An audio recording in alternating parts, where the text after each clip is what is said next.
한적한 시골 마을의 낡은 기와집. 오랫동안 사람이 드물게 드나들던 이 집에 어느 날 아들 영호가 아내 혜진을 데리고 내려온다. 아버지가 세상을 떠난 지 수년이 흘렀고 홀로 집을 지켜온 노모 순자는 두 팔 벌려 아들을 맞아들인다. 도시 생활에 지친 영호는 고향의 공기를 마시며 잠시 마음을 내려놓으려 했지만 집 앞 마당에 우뚝 서 있는 감나무와 그 아래 짙은 풀숲에서 묘한 기운을 감지한다. 짐을 내려놓던 순간 혜진은 풀숲에서 움직임을 본다. 바람이라 하기에는 지나치게 묵직하고 마치 거대한 생명체가 몸을 비비며 움직이는 듯한 흔들림이었다. 하지만 순자는 대수롭지 않게 넘기며 그냥 바람일 뿐이라고 말한다. 그러나 두 사람은 알 수 없는 불안감을 떨쳐내지 못한다. 밤이 되어 모두가 방에 모여 저녁을 먹을 때 밖에서는 풀벌레 소리 사이로 서걱거리는 기묘한 소리가 들린다. 마치 거대한 몸이 풀을 쓸고 지나가는 듯한 소리. 혜진은 불안해하며 그 소리가 나무 쪽에서 들린다고 말하지만 순자는 단호하게 신경 쓸 것 없다며 대화를 끊어버린다.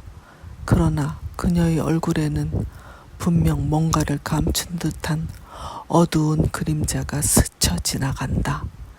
새벽녘 잠에서 깬 영호는 알 수 없는 끌림에 이끌려 마당으로 나간다.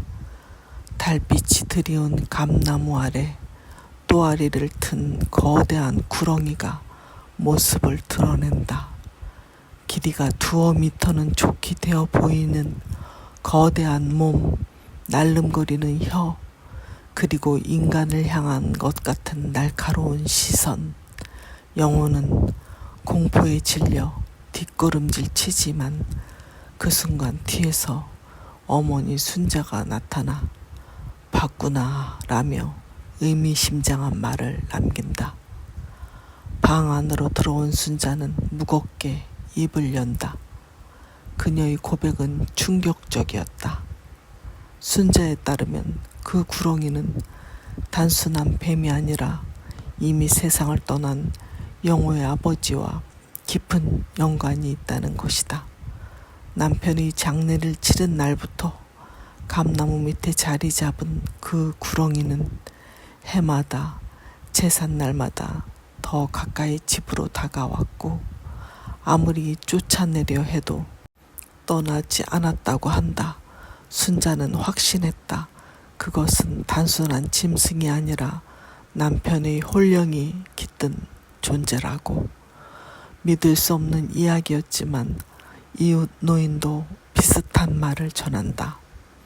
그는 몇 년 전부터 나무 밑에 머물던 그 구렁이를 보았으며 마을 사람들 사이에서도 죽은 이의 영혼이 뱀의 몸을 빌려 이 집을 맴돈다는 소문이 돌았다고 했다.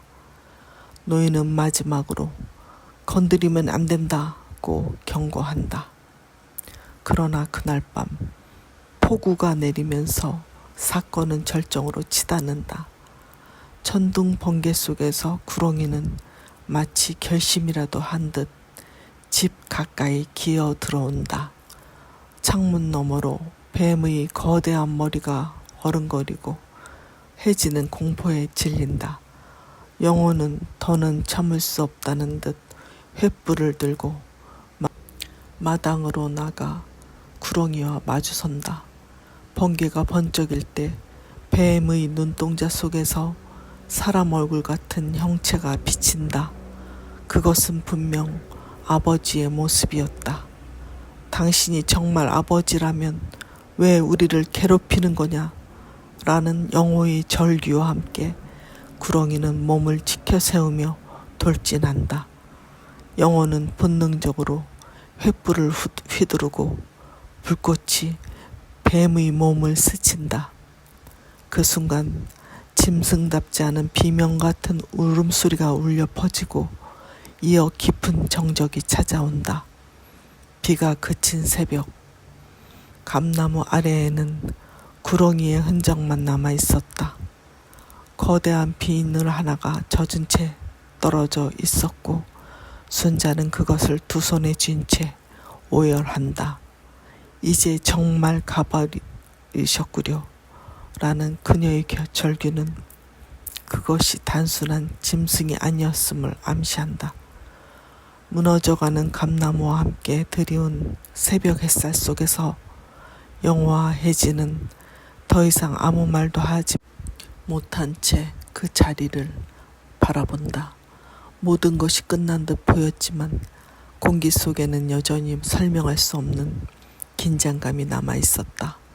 마당 앞 나무 아래의 구렁이는 사라졌지만 그것이 진정 아버지의 혼령이었는지 혹은 단순히 인간의 공포와 죄책감이 만들어낸 환영이었는지는 끝내 알 수 없었다. 다만 한 가지 분명한 것은 그 집의 사람들에게 감나무와 구렁이는 앞으로도 영원히 지워지지 않을 공포와 기억으로 남을 것이라는 사실이었다.